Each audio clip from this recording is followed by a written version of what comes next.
पहिलं तर सॅटर्डेला करायचं. माझं थोडं मराठी कच्चं आहे.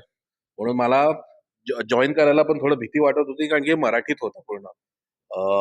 कच्चं असलं की म्हणजे पूर्ण माझं एज्युकेशन कॉन्व्हेंटमध्ये झालंय, तर समजेल की नाही हे. पण मी सरांचा जो लेक्चर, आतिश सरांनी तुमचं जे मला शिवाजी, अ, जेव्हा मी ते ऐकलं, ते बघितलं मी.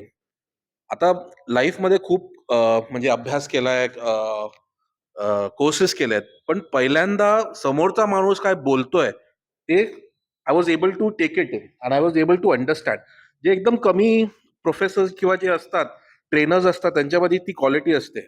बट सर, आय मीन, आणि ते स्पष्ट मराठी, म्हणजे मला समजणं म्हणजे काहीतरी हा हेच आहे, म्हणजे तो योगच आलेला.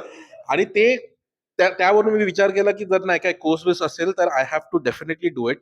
Because first first generation entrepreneur, 15 वर्ष नोकरी केली आणि त्याच्यानंतर बिझनेस करायला घेतला.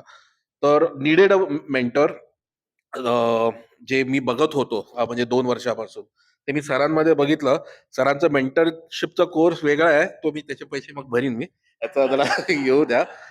आणि खरंच चांगलं झालं की मी इकडे आलो, मला खूप चांगले लोक मिळाले. नीलमताईला मी भेटलो, अथर्वला भेटलो, तर म्हणजे all these bonds are going to remain forever. म्हणजे आम्ही त्याच ह्याच्यातले आहोत, म्हणजे कोर्सचे आहोत. आणि इम्प्लिमेंटेशन बोलायचं म्हणजे आय हॅव स्टार्ट विजन. एक तर मी विजन केलं, मिशन माझं केलं, कोर व्हॅल्यूज मी केले आहेत. आणि त्याचा मला फायदा हे झालाय, प्लस मी एक नवीन म्हणजे एक एम्प्लॉई पण बघतोय. तर मला त्याचा फायदा हे झाला की ऑन अन ऍव्हरेज मी बघत होतो की माझे जे मंथली माझे जे इनव्हॉइसेस असायचे, that were around say 7 to 8, कारण की आमचं ह्याच्यामध्ये थोडा जास्त तो हे असतो, पर इनव्हॉइसचं जे कॉस्ट असते ती, कारण की व्हिडिओज बनवतो, so I mean to production house.